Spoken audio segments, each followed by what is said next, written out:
नीलम आजाद और उनके अन्य सहयोगियों के द्वारा यूएपीए और पार्लियामेंट्री सिक्योरिटी ब्रीच के मामले में अरेस्टिंग की गई है और सब्सिक्वेंटली यूएपीए का एक्ट उनके ऊपर लगाया गया और उनके जरिए से यानी नीलम आजाद के जरिए से दिल्ली हाई कोर्ट में रिट पिटीशन फाइल की गई है और ये कहा जा रहा है कि उनकी जो अरेस्टिंग की गई है वो इलीगल है और जो रिमांड एक्सटेंशन मजिस्ट्रेट के जरिए से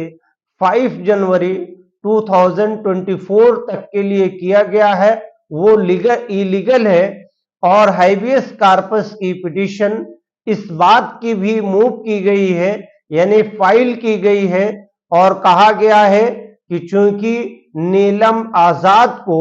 इस बात का राइट है कि वो लीगल प्रैक्टिशनर यानी विधि व्यवसाय कर रहे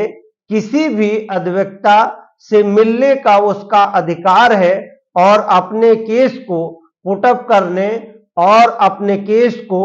फाइट करने के लिए अधिवक्ता को इंगेज करने और मिलने का उसे लीगली तौर पे अधिकार है और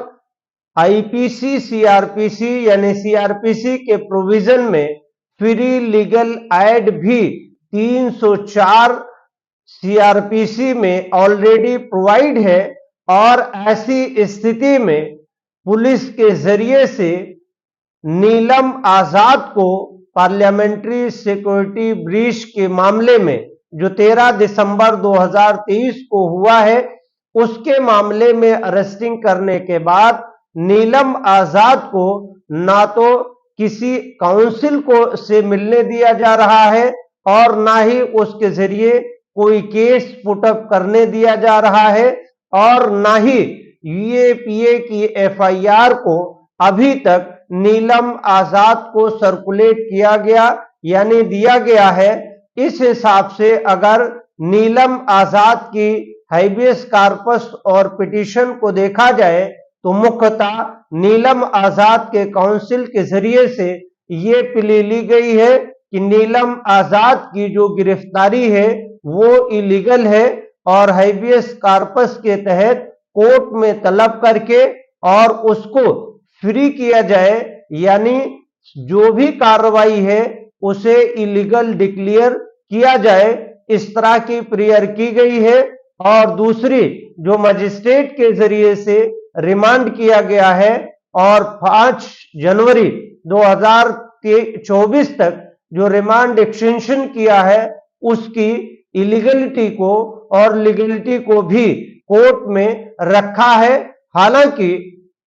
अभी दिल्ली हाई कोर्ट के जरिए से उसमें कोई फाइनल ऑर्डर नहीं पास किया गया है। हालांकि जो नीलम आजाद की तरफ से ग्राउंड रखे गए हैं वो अगर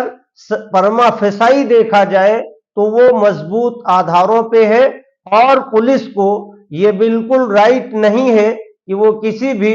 लीगल प्रैक्टिशनर से या फ्री लीगल एडवाइस करने से किसी को रोके और अगर ऐसा रोकना है और किसी